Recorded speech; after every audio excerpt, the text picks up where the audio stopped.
વાસુદેવેન્દ્રયોગીન્દ્રમ નત્વા જ્ઞાનપ્રદમ ગુરુમ મુમુક્ષૂણામ હિતાર્થાય તત્વબોધો વિધીયતે. તત્વબોધ જેમાં પ્રારંભમાં મંગલાચરણ બાદ સાધન ચતુષ્ટય સંપત્તિની વિચારણા જણાવવામાં આવી, એ તત્વબોધનો આમ કહીએ ને તો પ્રથમ ભાગ કહેવાય. અને ત્યારબાદ હવે ગ્રંથ એના વિષય વસ્તુમાં આગળ વધે છે. એટલે પ્રથમ ભાગની વિચારણા થઈ ગઈ, એતત સાધન ચતુષ્ટયમ. અને એ જે ચાર સાધનની વાત જણાવી દીધી, વિવેક, વૈરાગ્ય, ષટ્સંપત્તિ અને મુમુક્ષુત્વમ, એતત સાધન ચતુષ્ટયમ તત તત્વ વિવેકસ્યાધિકારીણો ભવંતિ. આની વિચારણા આપણે જોઈ ગયા. આ હશે તો આપણે તત્વબોધના અધ્યયનના અધિકારી થઈ શકીશું, અને આ અધિકારીત્વ હશે તો તત્વનો બોધ પ્રાપ્ત કરી શકાશે. એટલી વિચારણા આપણે જોઈ હતી. અને ત્યારબાદ જે ગ્રંથનું હવે પછીનો બીજો ભાગ છે એની આપણે વિચારણાનો પ્રારંભ કર્યો હતો, જેનું જે ગદ્ય છે એને આપણે પાઠ કરી અને વિચારણામાં આગળ વધીશું. તત્વ વિવેક કહ આત્મા સત્યમ તદ અન્યત સર્વમ મિથ્યા ઇતિ. તદ અન્યત સર્વમ મિથ્યા ઇતિ. એટલે તત્વ વિવેક એટલે શું?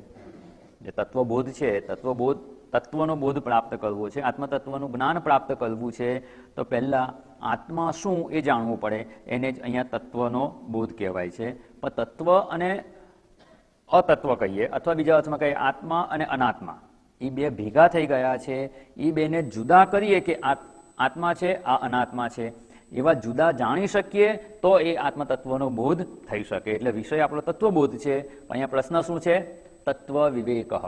તત્વનો વિવેક કર્યા બાદ જ તત્વ જાણી શકાય. નહીં તો અત્યારે જેને જાણીએ છીએ ને એ આત્મા અને અનાત્મા ભેગા થઈ ગયેલા જાણીએ છીએ. આત્માને નથી જાણતા એવું નહીં.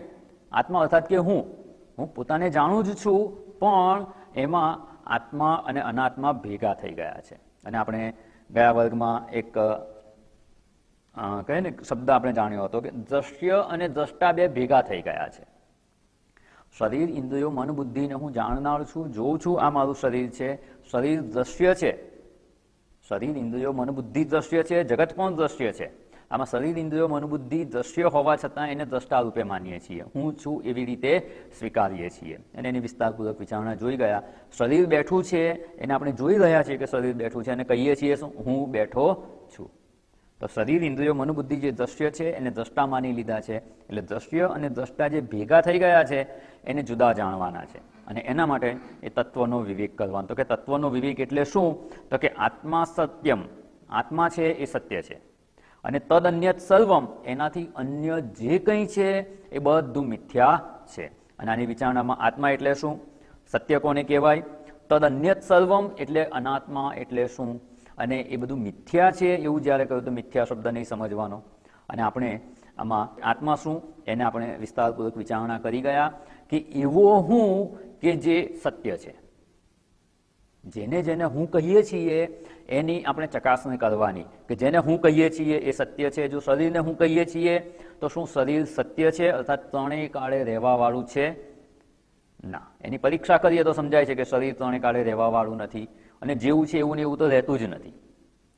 ક્ષણે ક્ષણે પરિવર્તનશીલ છે. તો શરીર હું નથી. ઇન્દ્રિયો પણ વિકારી છે, એ પણ એવી ને એવી રહેતી નથી. એટલે એ પણ સત્ય ના કહેવાય. શરીર, ઇન્દ્રિયો, મન, બુદ્ધિ આમાંનું કંઈ પણ જેને જેને હું કહીએ છીએ તે સત્ય નથી. તો કયું સત્ય, કયો હું સત્ય છે? તો કે જે સત ચિત આનંદ સ્વરૂપ છે એ જ સત્ય છે. એમાં કોઈ પ્રકારનો કોઈ ફેરફાર નથી કે એનો ક્યારેય નાશ થવાનો નથી. ત્રણેય કાળે અસ્તિત્વમાં છે. એટલે જે સત ચિત અને આનંદ સ્વરૂપ છે મારું, એ જ સત્ય છે. અને એને જ આત્મા કહેવાય. જે સત્ય નિત્ય છે અને એવો હું છે તો એને આત્મા કહેવાય. એની આપણે વિચારણા જોઈ. ત્યારબાદ તદ અન્યત સર્વમ, એના સિવાયનું જે કંઈ છે તે બધું જ મિથ્યા છે. અને મિથ્યાની વ્યાખ્યા આપણે વિચારી રહ્યા હતા. અને મિથ્યાની વ્યાખ્યાને વિચારતા આપણે જે અસતથી એને જુદું સમજવાનું છે. સત, અસત અને મિથ્યા. સરળ વ્યાખ્યા આપણે જોઈ હતી, સત એટલે ત્રણેય કાળે જેવું છે તેવું ને તેવું જ રહે, તો એને સત કહેવાય. અસત કોને કહેવાય? એક પણ કાળે જેનું અસ્તિત્વ નથી. ખ પુષ્પ, વંધ્યાપુત્ર, શશશુંગ, સસલાના શિંગડા ક્યારેય નથી, પહેલાંય નહોતા, અત્યારે નથી જણાતા, પછી પણ નહીં જણાય, તો એ અસત કહેવાય. અસતની અહીંયા વાત નથી, કારણ કે શરીર, ઇન્દ્રિયો, મન, બુદ્ધિ પણ જણાય છે, જગત પણ જણાય છે. જે આત્મા નથી એવું જે કંઈ જણાય છે એ મિથ્યા છે. આ શાસ્ત્રના શબ્દો આપણે સમજવાનો પ્રયત્ન કરી રહ્યા હતા, અને એ સમજતા આપણે જે થોડીક વિચારણા જોઈ હતી, અને આને કહીએ ને મુખ્ય સમાચાર છે. આખો જે આ ગ્રંથનો બીજો ભાગ હવે શરૂ થાય છે ને, એમાં જે કંઈ સમજાવવાના છે ને એ ટૂંકમાં અહીંયા કહી દીધું છે. એટલે ટીવી પર કે રેડિયા પર ન્યૂઝ આવે, એમાં પહેલાં શું આવે? મુખ્ય સમાચાર. 1 કે 2 વાક્યમાં કહી દે, અને પછી એનો આખો વિસ્તાર કરવામાં આવે કે અહીંયા આ થયું, પછી એમાં કેટલા લોકો હતા, કયા સમયે થયું, કેવી રીતે થયું, બધો વિસ્તાર એમાં કરવામાં આવતો હોય છે. એવી રીતે અહીંયા આત્મા સત્યમ તદ અન્યત સર્વમ અનાત્મા મિથ્યા ઇતિ, એનાથી અન્ય છે મિથ્યા. એટલે હવે ગ્રંથમાં આગળ શું સમજાવશે? તો કે અનાત્મા શું છે એ પહેલાં સમજાવશે, જેને આપણે જોઈ ગયા. આગળ આવશે વિચારણા કે શરીરત્વય, તો કે અનાત્મા, એનો વિવેક કરવામાં આવશે. અવસ્થાત્વય, એનો વિવેક કરવામાં આવશે. એને સમજાવવામાં આવશે કે આ 3 શરીર છે, કે અનાત્માથી આત્માને જુદું જાણવાનું છે. એટલે જેને જેને આત્મા રૂપે સ્વીકારી લીધો છે, અને જો એ અનાત્મા છે તો એને જુદો જાણવા માટે એની પણ વિચારણા આવશ્યક છે કે આ આત્મા નથી.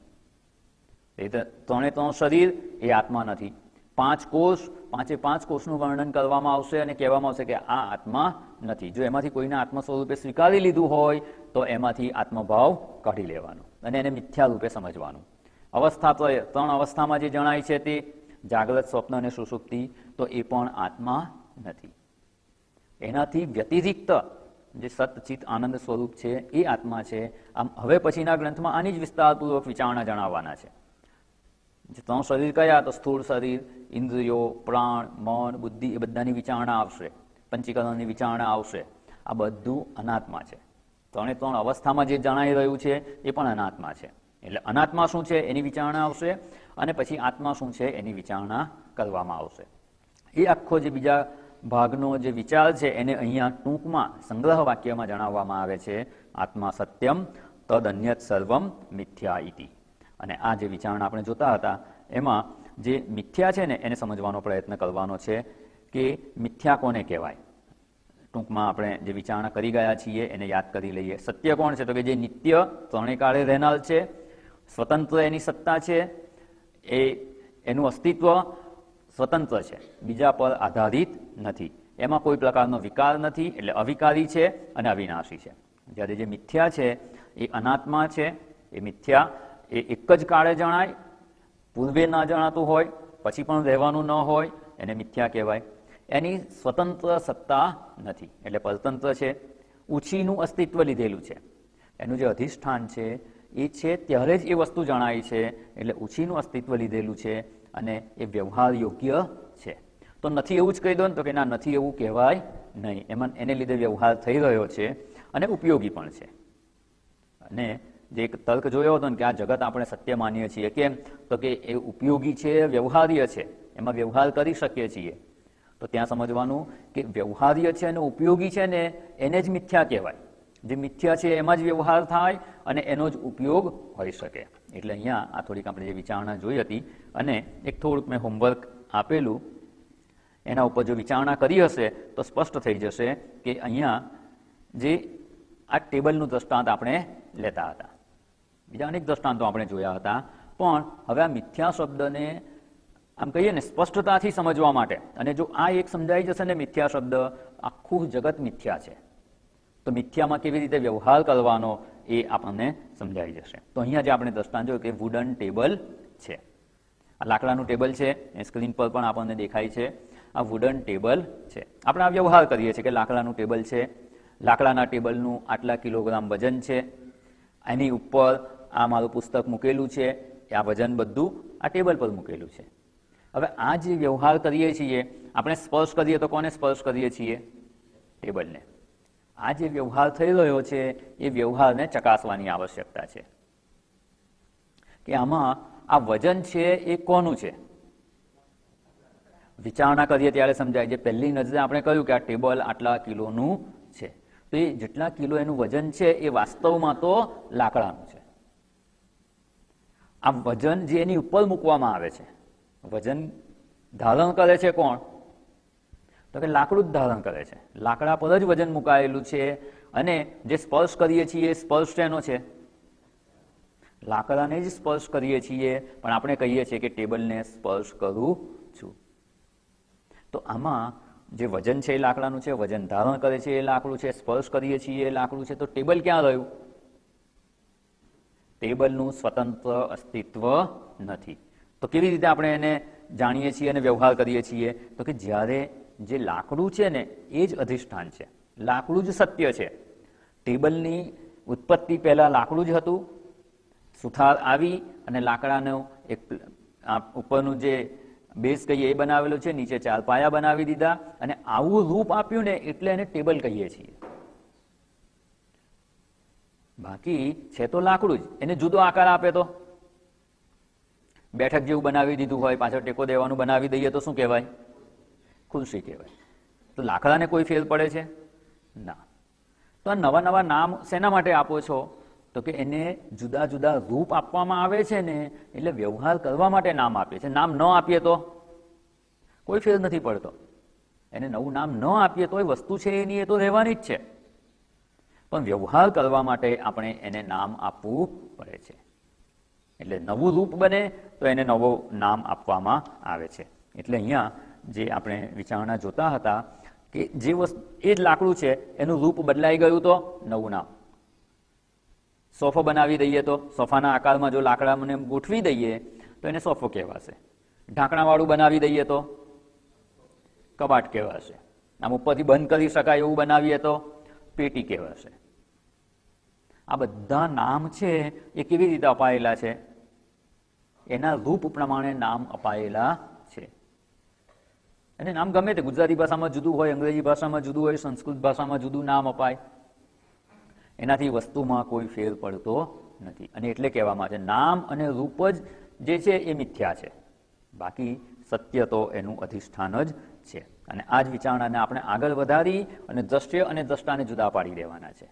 જે કંઈ નામ રૂપ જણાય છે ને એ દ્રશ્ય છે અને એનાથી ભિન્ન એનો દ્રષ્ટા છે. એટલે દ્રષ્ટા અને દ્રશ્યનો જે અવિવેક થઈ ગયો છે એને આપણે વિચારણાપૂર્વક સમજી અને દ્રશ્ય અને દ્રષ્ટાને જુદા જાણવાના છે. જે સંપૂર્ણ અનાત્મા જગત છે એ દ્રશ્ય છે અને જે આત્મા છે તે દ્રષ્ટા છે. એટલે અહીંયા જે આપણે વિચારણા કરતા હતા વુડન ટેબલ, એમાંથી લાકડાને જુદું જાણી લેવાનું છે અને ટેબલને જુદું જાણી લેવાનું છે. એટલે અહીંયા પહેલા લખ્યું આપણે વુડન ટેબલ, લાકડાનું ટેબલ. હવે શું થઈ ગયું? એમાં કેટલી વસ્તુ છે? 2 વસ્તુ છે, લાકડું છે અને ટેબલ છે. ગઈ વખત આપણે એક વિચાર જોયો હતો કે વસ્તુ જણાય છે એક જ, લાકડાનું ટેબલ. એમાં 2 વસ્તુને જુદી જાણવાની, અને 2 વસ્તુ જ્યારે જુદી જાણીએ ને ત્યારે એમાંથી એક સત્ય હોય અને એક મિથ્યા હોય. એકમાં જ જ્યારે 2 વસ્તુ જણાતી હોય, 2 જુદી જુદી જ વસ્તુ જણાતી હોય તો બંને સત્ય, વ્યવહારિક દ્રષ્ટાંતમાં સત્ય હોઈ શકે. પણ જ્યારે એકમાં જ 2 વસ્તુ જણાય તો એક સત્ય હોય અને એક મિથ્યા હોય. એમાં અહીંયા જે વુડ અને ટેબલ, વુડન ટેબલ એક વસ્તુ જણાય છે, એમાં છે 2 વસ્તુ. 2 વસ્તુને જુદી જો જાણી શકીએ ને તો એક સત્ય છે અને એક મિથ્યા છે. એમાં વુડ છે, લાકડું છે, એ સત્ય છે. સત્ય છે એના બધા જ લક્ષણ એમાં ઘટી શકે છે. એ નિત્ય છે. ટેબલની ઉત્પત્તિ પહેલા પણ હતું, ટેબલ છે ત્યારે પણ લાકડું છે, ટેબલ નહીં હોય ત્યારે પણ લાકડું રહેશે. એટલે 3 કાળે રહેનાર છે. સ્વતંત્ર સત્તા છે, ટેબલ નહીં હોય તો પણ લાકડું રહેશે. વજન છે એ લાકડાનું છે, વજન ધારણ કરે છે એ પણ લાકડું જ છે, અને સ્પર્શ કરી શકાય છે એ પણ લાકડું જ છે. એટલે લાકડું છે એ સત્ય છે અને જે ટેબલ છે એ મિથ્યા છે. એક જ કાળે જણાય છે. સુથાર લાકડામાંથી ટેબલ બનાવે ત્યાર પછી જ ટેબલ રૂપે જણાય છે. જો ટેબલને બદલે બીજું કંઈક બનાવી દે તો ટેબલ રૂપે જણાતું નથી. એટલે ટેબલ એક જ કાળે જણાય છે, પરતંત્ર સત્તા છે. એમાંથી જો લાકડું કાઢી લેવામાં આવે તો ટેબલનું અસ્તિત્વ રહેતું નથી. એટલે લાકડા પાસેથી ઉશીનું અસ્તિત્વ લીધેલું છે, પણ વ્યવહાર્ય શું છે? તો કે ટેબલ છે. લાકડાનો ટુકડો પડેલો હોય એ વ્યવહાર્ય નથી, એનો કોઈ ઉપયોગ પણ નથી. ટેબલ બને ત્યારે એ ઉપયોગમાં આવે છે. નવું રૂપ અપાઈ જાય તેનો ઉપયોગ બદલાઈ જાય છે, એની સાથેનો વ્યવહાર બદલાઈ જાય છે. એટલે જે વ્યવહાર્ય છે અને ઉપયોગી છે એ મિથ્યા છે. આટલી આપણે વિચારણા જે ગઈ વખતે અધૂરી હતી એ વિચારણા આપણે જોઈ. અને હવે અહીંયા જે જોયું ને નવું રૂપ અને નવું નામ હોય તો એ વ્યવહાર્ય અને ઉપયોગી છે, અને જે વ્યવહાર્ય અને ઉપયોગી અંશ છે ને એને મિથ્યા કહેવામાં આવે છે. હવે જ્યારે આમાં એક વસ્તુ ફલિત થઈ જાય છે કે એક જ વસ્તુ જણાતી હતી, વિચારણા કરી અને એમાં બે વસ્તુને જોવાનો પ્રયત્ન કરીએ તો એક સત્ય છે અને એક મિથ્યા છે. આમ સત્ય હવે દ્રષ્ટિ ક્યાં કરીએ છીએ એના પર આપણે આમ કહીએ ને કે આપણે જે વ્યવહાર છે એમાં દ્રષ્ટિ ક્યાં કરીએ છીએ. હવે લાકડું જણાય છે કે ટેબલ જણાય છે? જો ટેબલ પર દ્રષ્ટિ છે તો એ મિથ્યા દર્શન છે, અને લાકડા પર દ્રષ્ટિ છે તો એ સત્ય દર્શન છે કે તત્વ દર્શન કહેવામાં આવે છે. એટલે અહીંયા જે આપણે હવે પછીની જે વિચારણા કરવાની છે કે જેમાં આ બે વસ્તુ જણાય એમાં એક સત્ય અને એક મિથ્યા, હવે બેમાંથી એક જ જણાશે એક સમયે. જો લાકડા પર દ્રષ્ટિ ગઈ તો ટેબલ જણાશે નહીં, અથવા ટેબલનું મિથ્યાત્વ થઈ ગયું. એક જ જણાશે, અર્થાત કે એક જ વસ્તુને સત્ય રૂપે સ્વીકારવામાં આવે છે. એકમાં જ બે વસ્તુ છે એમાંથી દ્રષ્ટિ જેના પર હશે ને એ જણાશે. બીજું જે પ્રચલિત દ્રષ્ટાંત આપણું જે છે, આછા ઉજાસમાં રજ્જુમાં સર્પ જણાય છે. આ વસ્તુ શું છે? એક જ છે. જો રજ્જુનું સ્પષ્ટ દર્શન નથી તો શું જણાશે? સર્પ જણાશે. પણ પ્રકાશ લાવી અને જોઈ લઈએ કે આ તો રજ્જુ છે, પછી સર્પ જણાશે? ના. કાં તો મિથ્યા દર્શન થશે અથવા સત્ય દર્શન થશે. અને જેવું મિથ્યા દર્શન થઈ જશે ને એટલે એ આપોઆપ એનું આમ કહીએ ને કે એનો નાશ ના થાય. રજ્જુ દર્શન થઈ ગયું પછી પાછી તમે ટોર્ચ બંધ કરી દો તો પાછું સાપ જેવું જણાય ખરું, પણ હવે એ સર્પ કેવો કહેવાશે? મિથ્યા સર્પ જો જણાઈ ગયો ને કે સર્પ મિથ્યા છે તો એને જે પહેલા સત્ય જણાતો હતો એ સર્પનો બાધ થયો એવું કહેવાય. બાધ શબ્દ આપણે વપરાય છે ને વેદાંતમાં, ઘણી જગ્યાએ સાંભળ્યો હશે.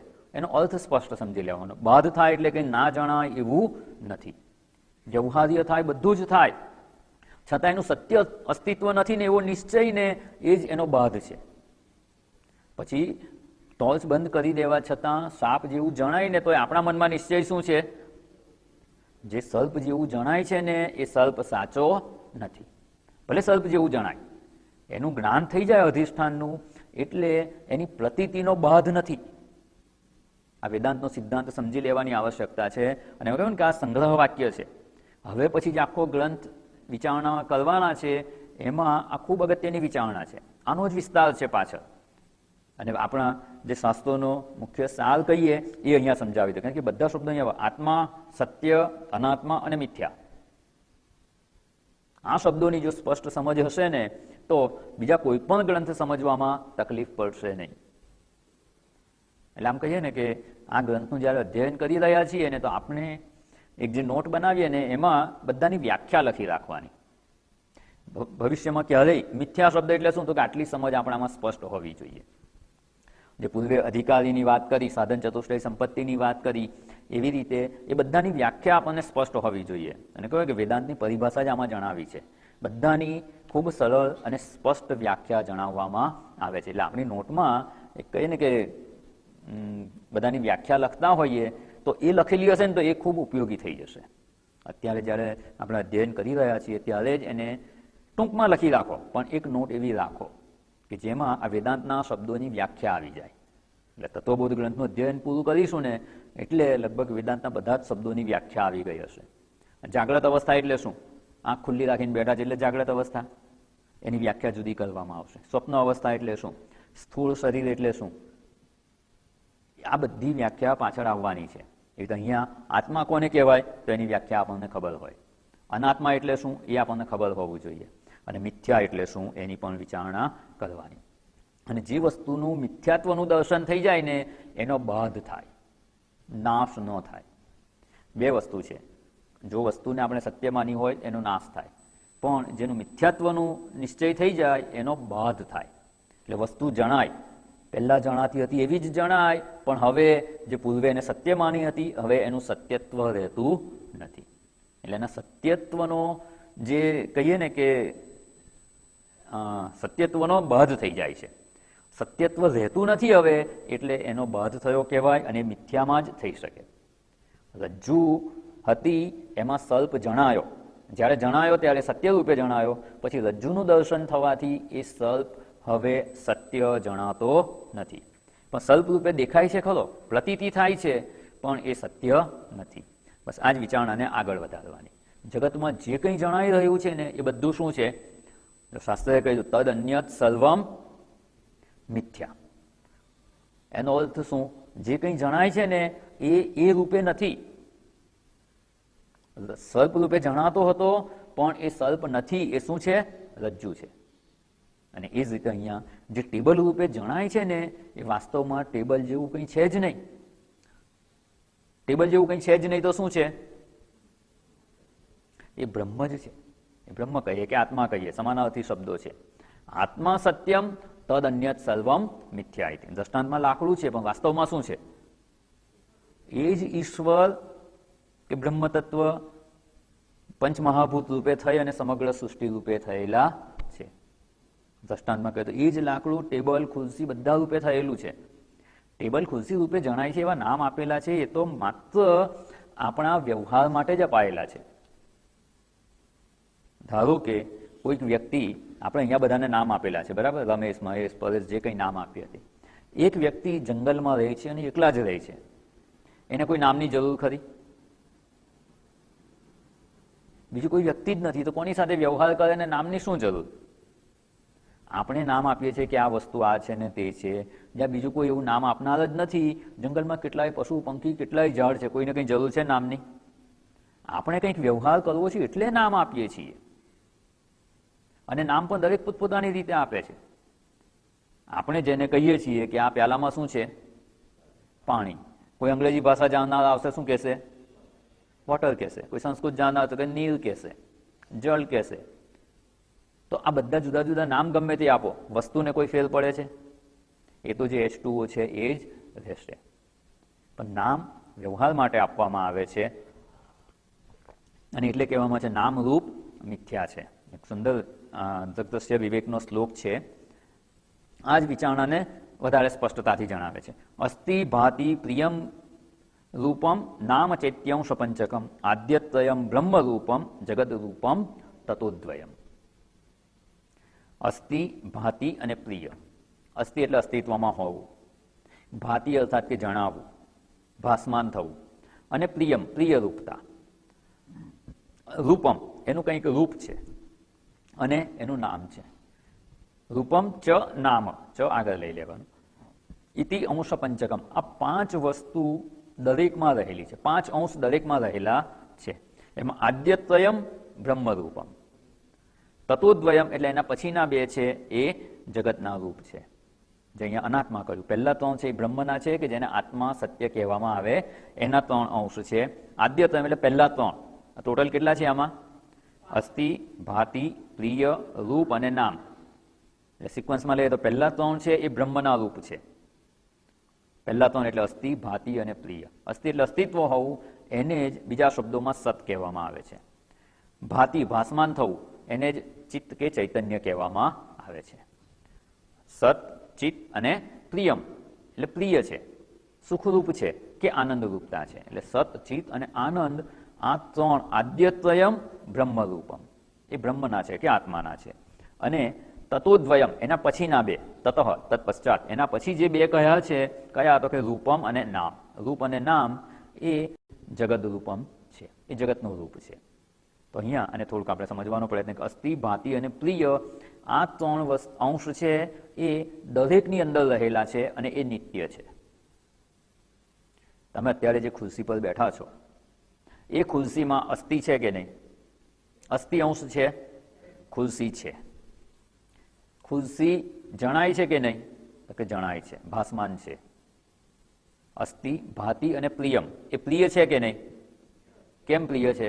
તો કે પગ વાળીને નીચે બેસી શકાતું નથી, તો પગ આપણે ખુરશી પર લંબાવી અને બેસી શકીએ છીએ, બેસવાના ઉપયોગમાં આવે છે, એટલે એ પ્રિય છે. ઉપયોગીત્વમ પ્રિયત્વમ, ઉપયોગી છે, પ્રિય છે, આપણને સુખરૂપ છે. કોઈ પણ પ્રકારે કોઈકને સુખરૂપ હોય તો એમાં પ્રિય રૂપતા છે.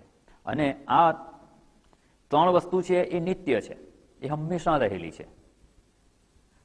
એવી જ રીતે ઘડો લઈએ, ઘડામાં અસ્થિ, ભાતિ અને પ્રિય, આ 3 વસ્તુ છે. ઘડો છે, ઘડો જણાય છે અને ઉપયોગી છે. આ સ્ટીલનો પ્યાલો, પ્યાલો છે, જણાય છે અને ઉપયોગી છે. અત્યારે આમાં આજે બધા દ્રષ્ટાંત આપણે જોયા, એમાં આ 3 અંશ તો છે જ, પણ સાથે સાથે નામ અને રૂપ પણ છે. આ પ્યાલો છે તો પ્યાલાનો આકાર આવો નળાકાર જેવો છે અને એનું રૂપ છે, એટલે એનું રૂપ છે અને એનું નામ છે. ઘડો જોયો, એમાં રૂપ છે અને નામ છે. હવે આનમાં કઈ વસ્તુ બદલાય છે અને કઈ વસ્તુ નથી બદલાતી. અહીંયા કહ્યું ને અસ્થિ ભાતિ પ્રિયમ, એ નિત્ય છે અને બ્રહ્મના અંશ છે, તો એ બદલાતા નથી. અને નામ અને રૂપ છે તે અનિત્ય છે, બદલાઈ જાય છે. હવે આ પ્યાલો અત્યારે આપણને ઉપયોગી છે, એટલે સત ચિત આનંદ અસ્થિ ભાતિ અને પ્રિય આમાં છે.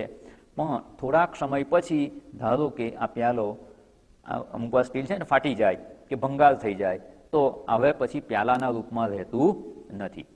આ દબાઈ ગયું કોઈ પ્રકારે, પછી એને પ્યાલો કહેવાશે ના, પ્યાલો નહીં કહેવાય. આવું રૂપ નહીં હોય તો એને પ્યાલો ના કહેવાય. તો એમાં આ 5 અંશ છે કે નહીં એ સમજી લઈએ. ધારો કે આ પ્યાલો દબાઈ ગયો, હવે એને પ્યાલા રૂપે નથી, તો એ રૂપ નથી, એનું નામ નથી પ્યાલો, પણ કંઈક વસ્તુ છે, ભંગાર છે, સ્ટીલનો ભંગાર કહી દઈએ. તો સ્ટીલનો ભંગાર છે તો કે છે, જણાય છે, જણાય છે. હવે એ પ્રિય છે કે નહીં? વેચીશું તો પૈસા આવશે, સિંગચણા તો આવશે, એટલું પૂરતું તો એમાં પ્રિયત્વ છે. તો ભંગારવાળો લઈ જશે એને પણ પ્રિય છે. એ આપણી પાસેથી આપણને 5 રૂપિયા આપીને લઈ જશે ને એ 7 રૂપિયામાં કંપનીમાં આપી દેશે, તો એને પણ પ્રિય છે. તો જગતમાં પ્રત્યેક વસ્તુમાં અસ્થિ ભાતિ અને પ્રિયત્વ તો છે. હા, બની શકે કે આપણને પ્રિય ના હોય, અમુક વસ્તુ આપણને પ્રિય ના હોય, પણ અન્ય કોઈકને હોય. કોઈકને પણ જો પ્રિય હોય ને તો એમાં પ્રિયત્વ છે. અરે ગટરની ગંદકી હોય ને એ પણ કોને પ્રિય હોય? ભૂંડને પ્રિય હોય, એને એ જ ગમે. જગતની પ્રત્યેક વસ્તુમાં આ 5 અંશ તો છે જ, 5 અંશને જુદા જાણી લેવાના. એમાં નામ અને રૂપ છે ને એ મિથ્યા છે, અસ્થિ ભાતિ અને પ્રિય એ સત્ય છે. જો આટલું સમજાઈ જશે ને તો હવે આપણે આ જ દ્રષ્ટિકોણથી જગતને જોવાનો પ્રયત્ન કરવાનો. જગતમાં જે કંઈ વસ્તુ જોઈએ, વ્યક્તિ જોઈએ, પદાર્થ જોઈએ, એમાં અસ્થિ ભાતિ અને પ્રિય તો કે પરમાત્માના અંશ છે, એમાં કોઈ ફેરફાર નથી થતો. પણ જે ફેરફાર થાય છે એ મિથ્યામાં જ ફેરફાર થાય છે. અને એવું જે આ મિથ્યાત્વ છે, આખા જગતનું મિથ્યાત્વ છે. આત્મા સત્યમ તદ અન્યત સર્વમ મિથ્યા ઇતિ. અને એ મિથ્યાત્વનો નિશ્ચય આપણને અધ્યાત્મ માર્ગે ખૂબ ઉપયોગી છે. જો એમને મજવો એનો કોઈ ફાયદો શું, પહેલા એ વિચારવા. આ મિથ્યાત્વનો નિશ્ચય કરી લીધો, શું ફેર પડશે? કઈ ફાયદો ખરો એનો? આટલું અધ્યયન કરીએ છીએ, જગત મિથ્યા છે, જો આ સંગ્રહભૂત વાક્ય છે, સંગ્રહ વાક્ય છે, આખા શાસ્ત્રનો સાર અહીંયા જણાવી દીધો છે. કહી દીધું કે આ મિથ્યા છે, તો મિથ્યા છે એવું જાણીને ફાયદો શું? શેના માટે એનું મિથ્યાત્વ જાણવાનું? હા, દુઃખ મુક્ત પણ કેવી રીતે થવાય? મિથ્યાત્વ જાણી લીધું એટલે દુઃખ મુક્ત કેવી રીતે થવાય? મિથ્યાત્વ જાણી લેવાથી દુઃખ મુક્ત કેવી રીતે થવાય? કહી દીધું આ ટેબલ મિથ્યા છે, દુઃખ મુક્ત થઈ ગયા? થઈ શકાય. મિથ્યાત્વને સાચા અર્થમાં સમજી લઈએ ને તો ચોક્કસ દુઃખ મુક્ત થઈ શકાય. એટલે જે મિથ્યાત્વના જ્ઞાનથી દુઃખ મુક્તિ કેવી રીતે એ આપણે સમજવાનું છે. તો જ આ જે વાક્ય છે ને એ યથાર્થ સિદ્ધ થશે, આપણા માટે ઉપયોગી થશે. નહીં તો આ જ્ઞાન ઉપયોગી નહીં થાય, વ્યવહારમાં આપણને દુઃખ મુક્ત નહીં કરી શકે. તો અત્યારે આપણે જે સમજ કેળવેલી છે, અત્યાર સુધીની જે આપણી સમજ છે, એમાં આપણે સુધારો કરીએ, જગતને મિથ્યા રૂપે જોવાનો પ્રયત્ન કરીએ તો દુઃખ મુક્ત કેવી રીતે થવાય? જે પેલું એક દ્રષ્ટાંત આપણે જોયું હતું ને, હા, આ ખાંડના રમકડા છે, નાના બાળકને એ સાચા લાગે છે, અને સાચા લાગે તો એને એમ થશે કે મારે તો ગાય જોઈએ અને આ સિંહ નથી જોઈતો, મોર જોઈએ ને કાગડો નથી જોઈતો. આ નાના બાળકની વિચારણા છે. પણ જેને સમજાઈ ગયું કે આ બધા રમકડા ખાંડમાંથી જ બનેલા છે અને બધા 25 ગ્રામ ખાંડમાંથી બનેલા છે, તો ગમે તે રમકડું આવે કોઈ ફેર પડતો નથી, એને સ્વીકારી લે છે. બીજું, ધારો કે આ ચકલી હાથમાં આવી, એની એક પાંખ તૂટી ગઈ, તૂટેલી પાંખ ત્યાં જ છે, એ પાંખ તૂટી ગઈ તો નાનું બાળક હશે એ શું કરશે? રડશે, અથવા એક લઈને બીજું એને આપી દીધું, નહીં ગમતું એ વસ્તુ આવી ગઈ તો એ દુઃખી થશે. પણ જેને ખબર છે કે ખાંડના રમકડા છે કે ઘરના વડીલ છે, એને એક ચકલીની પાંખ તૂટી ગઈ તોય દુઃખ નથી, અને એકને બદલે બીજું કંઈક મળે તો પણ એને દુઃખ થતું નથી. આટલી સમજનો ફેર આવે, સમજાય છે ને? જ્યારે સમજાઈ ગયું કે નામરૂપ તો મિથ્યા છે, એનો આધાર તો ખાંડ જ છે, નામ અને રૂપ મિથ્યા છે એટલું સમજાવવા માત્રથી એમાં રાગ કે દ્વેષ રહેશે નહીં. બસ આ જ વિચારણા જ્યારે જગતને મિથ્યા રૂપે જાણી લઈએ ને, ત્યારે એનું પછી મહત્વ રહેતું નથી, એમાં મમત્વ નથી રહેતું અને મહત્વ પણ રહેતું નથી. એટલે જો આ દ્રષ્ટિ પ્રાપ્ત થઈ જાય ને, તો આ જગત મિથ્યા છે એટલું સમજાઈ ગયું એટલે એ આપણા માટે દુઃખરૂપ થશે જ નહીં. જે મિથ્યા જ છે, જે બદલાવાનું જ છે, વિકારી જ છે, તો એના માટે આપણે આપણા મનમાં રાગ દ્વેષપૂર્વકનો વ્યવહાર શા માટે કરવો? એટલે નામ અને રૂપ છે એ મિથ્યા છે, અને અસ્થિ ભાતિ પ્રિય એ સત્ય છે, અને એને જ આત્મા સત્યમ તદ અન્યત સર્વમ મિથ્યા ઇતિ, એ આપણે વિચારણા જોઈ. હવે જો મિથ્યા જ છે, તો એક તો પહેલા આપણે આ વિચારણા જોઈ કે મિથ્યા છે તેમાં રાગ દ્વેષ રહેશે નહીં. ખબર પડી ગઈ કે સાપ જે જણાયો હતો એ મિથ્યા છે. પહેલા એને સત્ય માનેલો તો શું થશે? પ્રવૃત્તિ, લાકડી લઈ આવીશું, એને ભગાડવાનો પ્રયત્ન કરીશું, કે કોઈ સાપ પકડવા વાળાને બોલાવીશું, ભય ઉત્પન્ન થશે, પરસેવો થઈ જાય. આ સાપ સાચો માનેલો તો આ બધી પ્રવૃત્તિ થઈ. હવે એ સર્પ મિથ્યા છે જાણી લીધું તો સાપ જેવું ભલે જણાય, આ બધી પ્રવૃત્તિમાંથી આપણે મુક્ત થઈ જઈશું, કે એના પ્રત્યે દ્વેષ પણ નથી. બે દ્રષ્ટાંત આપણે ત્યાં વપરાય છે. રાગ માટે છીપમાં ચાંદી, દરિયા કિનારે ફરતા હોઈએ, અમુક એંગલથી સૂર્યના કિરણો પડે અને જે છીપલી પડી હોય એ આપણને ચાંદી જેવી જણાય, એમાં ચમક જણાય છે, તો એના પ્રત્યે રાગ થાય છે, આસક્તિ થાય છે, અને એ લેવાનો પ્રયત્ન કરીએ છીએ. પછી ખબર પડે કે આ તો છીપલી છે, જેવી હાથમાં લીધી, એંગલ બદલાઈ ગયો, સૂર્યના કિરણો એ પ્રમાણે જો ન પડે તો પછી એ ચાંદી જેવી જણાતી નથી. તો એમાં જે રાગ કે આસક્તિ થઈ હતી એ રહેશે ખરી? ના. તો એમાં જે ચાંદીપણું જણાયું એ હવે શું થઈ ગયું? મિથ્યા થઈ ગયું. ચાંદીપણું હતું એ મિથ્યા થઈ ગયું, તો હવે એમાં રાગ નથી, આસક્તિ નથી, અને છૂટી જશે એ વસ્તુ. હાથમાં રાખો તોય વાંધો નથી, મૂકી દો તોય વાંધો નથી. તો જે છીપમાં ચાંદી જણાય છે એ રાગ કે આસક્તિ માટે દ્રષ્ટાંત આપવામાં આવે છે, અને દ્વેષ માટે રજ્જુમાં સર્પ. રજ્જુ જ છે પણ સર્પ જણાયો તો એના પ્રત્યે દ્વેષ થશે, એને કાઢવાનો પ્રયત્ન થશે, લાકડી લઈને મારી નાખવાનો પ્રયત્ન થશે, આ બધા પ્રયત્નો થશે. પણ જેવું સમજાઈ ગયું કે આ તો રજ્જુ જ છે, સર્પ જેવું જણાય છે, એ તો મિથ્યા છે, તો એના પ્રત્યે કોઈ હવે દ્વેષપૂર્વકની પ્રવૃત્તિ થશે નહીં. એવી જ રીતે જો આ દ્રષ્ટિ સમગ્ર જગત પ્રત્યે થઈ જાય તો જગતમાં ક્યાંય કોઈના પ્રત્યે રાગ કે દ્વેષ સંભવે જ નહીં. એટલે કહેવાય છે કે ચિત્તશુદ્ધિના અનેક પ્રયત્નો કરી શકાય, અનેક પ્રકારે ચિત્તશુદ્ધિના પ્રયત્નો કરતા હોઈએ છીએ. કોઈક સેવા કાર્ય કરે, ધર્મ કાર્ય કરે, આ બધું જ કરીએ, પણ સૌથી શ્રેષ્ઠ ઉપાય કયો? તો કે જ્ઞાનથી જેવી ચિત્તશુદ્ધિ થાય ને એવી બીજા કોઈ પ્રકારે થતી નથી.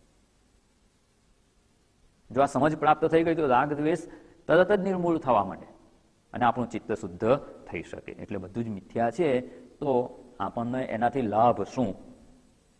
કે આપણું મન એમાં રાગ દ્વેષપૂર્વક પ્રવૃત્ત થશે નહીં. એટલે અહીંયા હવે બીજી એક વસ્તુ આપણે સમજવાની છે, જે વિચારણા જોઈ એને જ હવે આગળ વધારવાની છે, કે જે નામ અને રૂપ મિથ્યા છે, તદ અન્યત સર્વમ મિથ્યા ઇતિ. મિથ્યા અર્થાત કે નામ અને રૂપાત્મક જ છે, જે છાંદોગ્ય ઉપનિષદમાં કહ્યું ને, વાચાલંબણમ વિકારો નામધેયમ મૃત્તિકા ઇત્યેવ સત્યમ. માત્ર કહેવા માટે છે. અને પેલું કહ્યું કે જંગલમાં ગયા હોય તો ત્યાં કોઈ નામ આપવાની જરૂર જ નથી. નામ ક્યારે આપવું પડે? એક જ સ્વામીજી કાયમ દ્રષ્ટાંત આપે છે ને, કે સ્કૂલમાં વર્ગમાં વિદ્યાર્થીઓ હોય, 50 વિદ્યાર્થી હોય, તો ધારો કે નામ ના આપેલું હોય તો વ્યવહાર મુશ્કેલ થઈ જાય, એટલે નામ આપવું પડે. બસ અહીંયા પણ આ વિકાર જે છે, વિકારી જેટલી વસ્તુ છે એને નામ આપવામાં આવેલું છે. તો નામ અને રૂપ એ વિકારી છે, એ બદલાયા કરે છે, માત્ર કહેવા પૂરતું છે. અને તમે ટેબલ કહો તો એનો ઉપયોગ એનો એ જ છે ને, ટેબલ ના કહો તો ઉપયોગ તો એનો એ જ થશે. ધારો કે હું આને પ્યાલો નથી કહેતો, એના ઉપયોગમાં ફેર પડે છે? પાણી પીવાના ઉપયોગમાં તો આવે જ છે, એનાથી એને કોઈ ફેર પડતો નથી. નામ આપો તોય શું, ન આપો તોય શું, અને બીજું કોઈક નામ આપો તો પણ ચાલે. એટલે વાચાલંબનમ વિકારો નામધેયમ મૃત્તિકા ઇત્યેવ સત્યમ. એને કોઈક રૂપ આપ્યું છે તો નામ આપી દીધું છે, એનાથી કંઈ નામ અને રૂપ સત્ય થઈ જતા નથી. નામ રૂપ જે છે, આદ્યત્રયમ બ્રહ્મરૂપમ જગદ રૂપમ તતોદ્વયમ. એટલે નામ અને રૂપ છે એ જગતના રૂપ છે, અર્થાત કે મિથ્યા છે. જે અહીંયા આપણે વિચારણા કરી રહ્યા છે એના સંદર્ભમાં એ મિથ્યા છે. એટલે આ જે કહીએ છીએ ને, જેને પણ ઇદમ શબ્દોદિતમ જગત પંચદશીમાં કહેવામાં આવે છે, જેને આ રૂપે નિર્દેશ કરીએ છીએ ને, એ સંપૂર્ણ જગત અહીંયા કહ્યું એ પ્રમાણે અનાત્મા છે. અને અનાત્મા છે તો મિથ્યા છે. મિથ્યા છે તો એ બાધ યોગ્ય છે. વિચારણામાં થોડા આગળ વધીએ. મિથ્યા છે તો બાધ યોગ્ય છે, એનો બાધ થાય, નાશ થાય નહીં. એટલે જ્યારે અસ્થિ ભાતિ પ્રિયનું જ્ઞાન થઈ જાય, આત્મા સત્ય છે એવું જ્ઞાન થઈ જાય, તો જગત રહે કે નહીં? કે જગતનો નાશ થઈ જાય? જગતનું થાય શું? નામ અને રૂપ છે એનું થાય શું?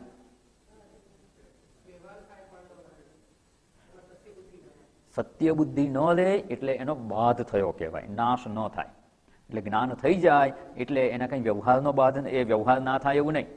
સત્ય રૂપે જે વ્યવહાર થતો ને એ બંધ થઈ જાય, અને એને જ એનો બાધ કહેવામાં આવે છે. એટલે કાં ટેબલ જણાશે, ટેબલ સત્ય જણાશે, અથવા લાકડું સત્ય જણાશે. બંને વસ્તુ એક સાથે સત્ય જણાઈ શકે નહીં. એટલે જો બ્રહ્મ દર્શન થઈ ગયું તો જગત સત્ય રૂપે જણાશે નહીં, અને જગત સત્ય રૂપે નહીં જણાય તો જે સત્ય નથી એ દુઃખનું કારણ કેવી રીતે બની શકે? જેને જગતના મિથ્યાત્વનો નિશ્ચય થઈ ગયો છે એના માટે જગત દુઃખરૂપ રહેતું નથી. અને એટલે આપણે અહીંયા વિચારણા કરી રહ્યા છીએ. જે આ સૂત્રભૂત વાક્ય છે, જેમ આખા ગ્રંથની વિચારણા આગળ વિસ્તારપૂર્વક કરવાના છીએ, એમાં આત્મા સત્યમ તદ અન્યત સર્વમ મિથ્યા ઇતિ. મિથ્યા કહ્યું એટલે શું? એનું સ્વતંત્ર અસ્તિત્વ નથી. સ્વતંત્ર અસ્તિત્વ નથી તો એ આપણા માટે દુઃખનું કારણ બની શકે નહીં. અને સત્ય અસ્તિત્વ નથી, મિથ્યા છે તો એ બાધ યોગ્ય છે, અને જેનો બાધ થઈ જાય એ આપણા માટે દુઃખરૂપ રહે નહીં.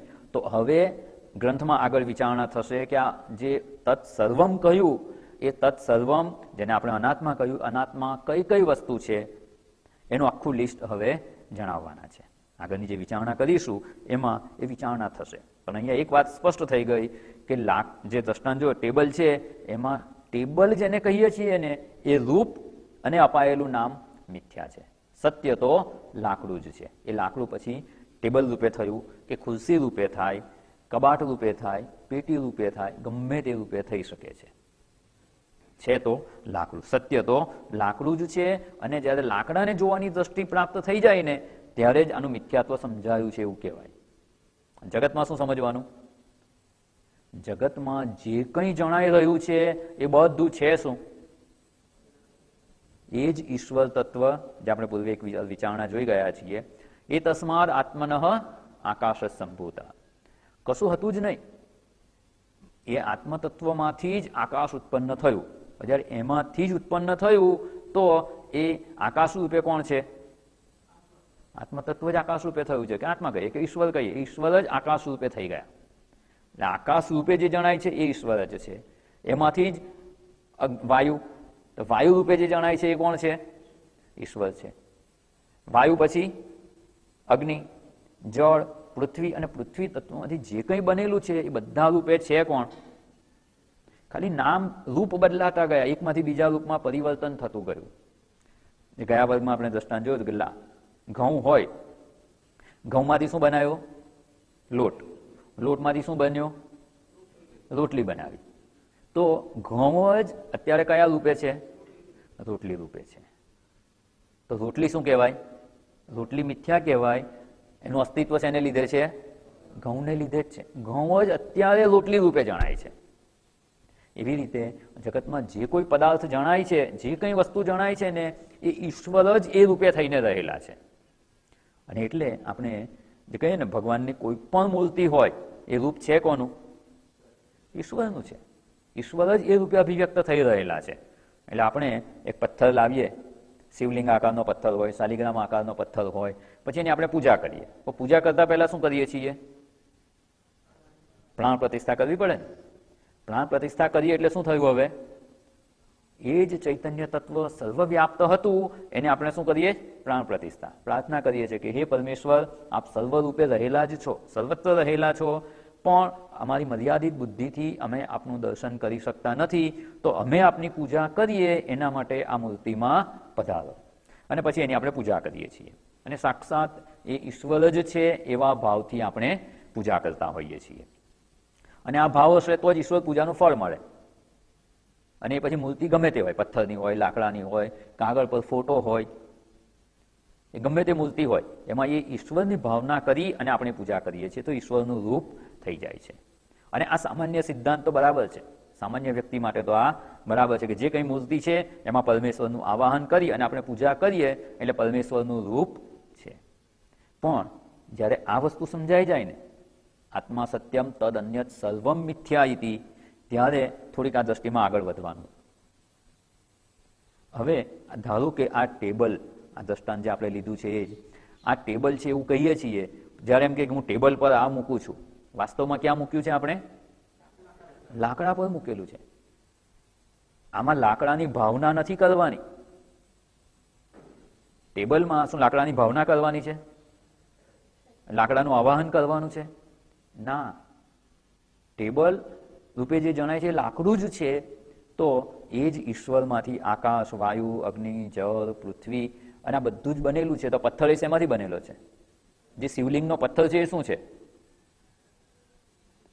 શિવલિંગનો પથ્થર છે. એમાં કોઈ ભાવના ના કરો ને તો પણ ઈશ્વર જ છે. ઈશ્વર નથી તો એમાં ભાવના કરવાની. શરૂઆતમાં સાધક માટે ચોક્કસ એવું કહી શકાય કે જે મૂર્તિ છે એમાં પરમેશ્વરની ભાવના કરવાની, એમાં એમનું આહ્વાન કરીને પૂજા કરવાની. પણ જેને આ વેદાંતની સમજ છે, આટલી સમજ પ્રાપ્ત થઈ ગઈ છે, કોઈ ભાવના ના કરે ને તોય જગતની કોઈ પણ વસ્તુ લઈને એ ઈશ્વરનું જ રૂપ છે. એટલે શિબિરમાં ધારો કે 10 કિલો ઘઉંની રોટલી બનાવે, 500 રોટલી બનાવી, 500 રોટલી શું છે? ઘઉં જ છે. તો આ જગતમાં જેટલી પણ વસ્તુ છે એ છે શું? એ ઈશ્વરનું રૂપ છે ને. સ્વયં ઈશ્વર જ એ રૂપે અત્યારે આપણી સામે છે. એટલે માત્ર રામ, કૃષ્ણ, શિવ કે એવું કોઈ ભગવાનનું રૂપ હોય તો જ એ ઈશ્વર છે એવું નહીં. જગતની કોઈ પણ વસ્તુ. અને આ જો દ્રષ્ટિ પ્રાપ્ત થઈ ગઈ ને તો સર્વત્ર ઈશ્વર દર્શન થઈ શકે, અત્યારે જ થઈ શકે. આપણે શું કરીએ છીએ? ઈશ્વરને ચતુર્ભુજ રૂપે શોધીએ છીએ કે હાથમાં ત્રિશૂળ હોય, ધનુષ બાણ હોય, હાથમાં ગદા હોય. આવા રૂપે જોવાના સંસ્કાર આપણા મનમાં છે એટલે આપણે એ રૂપે જ આપણે શોધીએ છીએ. પણ જો એ દ્રષ્ટિથી થોડાક આગળ વધીએ અને આ શાસ્ત્રની દ્રષ્ટિ પ્રાપ્ત કરી લઈએ તો શું થયું? અત્યારે જે આપણે દ્રષ્ટિ પ્રાપ્ત કરી કે આત્મા સત્યમ તદ અન્યત સર્વમ મિથ્યા, બીજું બધું મિથ્યા જ છે. તો શું? રજ્જુ એવ સત્યમ, સર્પ મિથ્યા. તો સર્પ જ્યાં જ્યાં જણાય છે, સર્પનું માથું, પેટ, એની પૂંછડી, જે કંઈ જણાય છે એ છે શું? દોરી જ છે. સર્પના મુખ રૂપે કે પૂંછડી રૂપે દોરી જ રહેલી છે. બસ એવી રીતે એ ઈશ્વરમાંથી જો આ જગત ઉત્પન્ન થયેલું છે પણ એ મિથ્યા છે, અર્થાત કે ઈશ્વર જ જગત રૂપે જણાય છે, તો જગતની કોઈ પણ વસ્તુ જે રૂપમાં છે ને એ રૂપમાં જ એને ઈશ્વર રૂપે સ્વીકારવાની. આપણે શું કરીએ છીએ? કોઈક વિશેષ રૂપે જે છે એમાં ઈશ્વર ભાવ કરવાનો પ્રયત્ન કરી રહ્યા છીએ. પણ જો સાચું ઈશ્વર દર્શન કરવું હોય તો શું કરવાનું? જ્યાં જે વસ્તુ જે રૂપે છે એ રૂપે જ ઈશ્વરનું રૂપ છે. ઈશ્વર જ એ રૂપે રહેલા છે. કોઈ ભાવના કરવાની જરૂર નથી. જે છે ઈશ્વર જ એ રૂપે પ્રગટ થયેલા છે. ખુરશી રૂપે પણ ઈશ્વર છે, ટેબલ રૂપે પણ ઈશ્વર છે, મકાન રૂપે પણ ઈશ્વર છે, એક નાનકડા પથ્થર રૂપે પણ ઈશ્વર જ છે. ઈશ્વરથી અન્ય કંઈ છે જ નહીં તો બીજું હોઈ શું શકે? માત્ર શું છે? એનું રૂપ જુદું જુદું છે.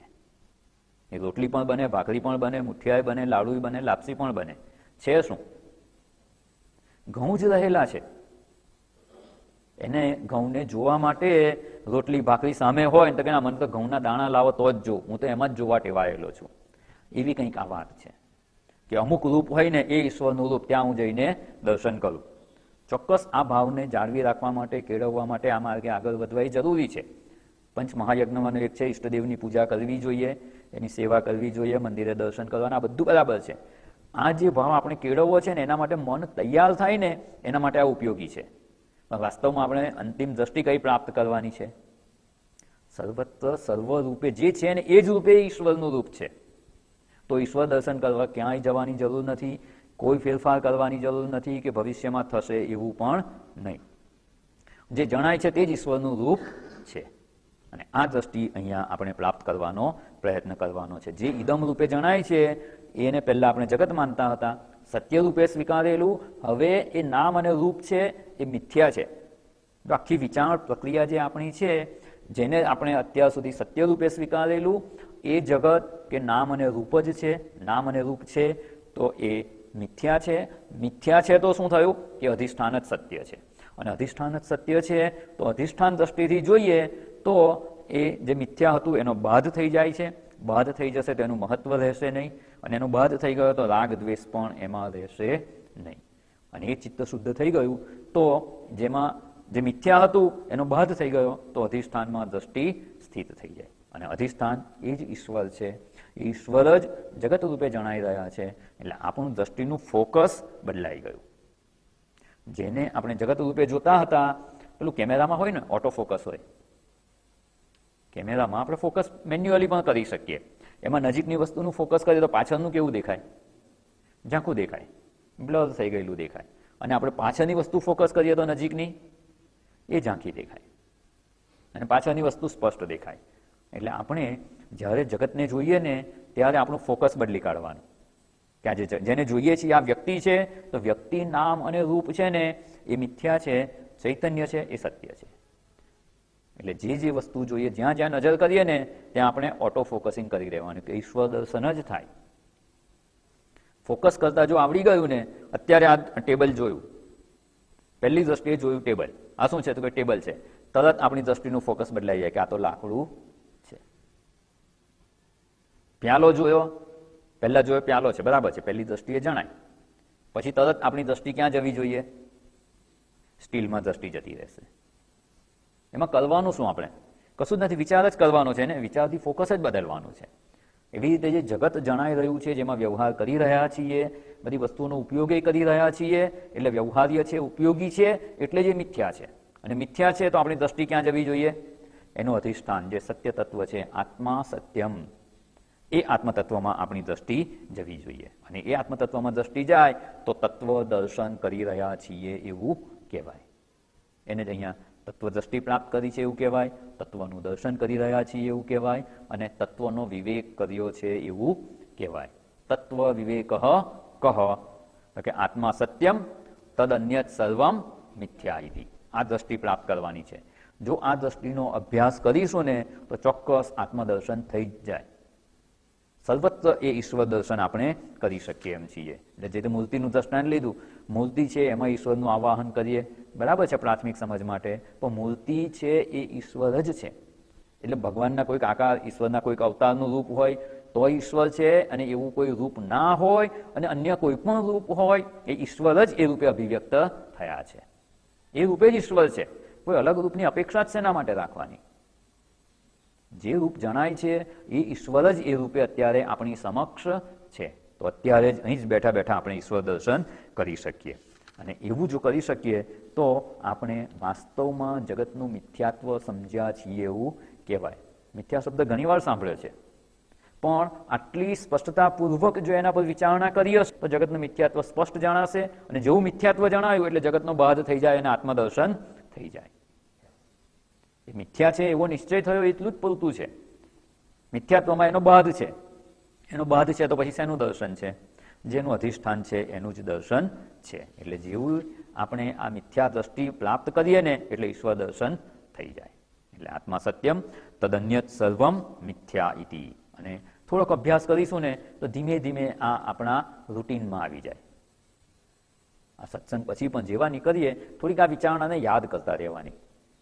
આગળનું ભલે યાદ ના હોય, આટલો વિચાર જો જીવનમાં આત્મસાત થઈ જશે ને તો એ ઈશ્વર દર્શન આપણે સરળતાથી કરી શકીશું. અને એના માટે ક્યાંય જવાની, કોઈક વિશેષ પ્રયત્ન કરવાની કોઈ આવશ્યકતા છે જ નહીં.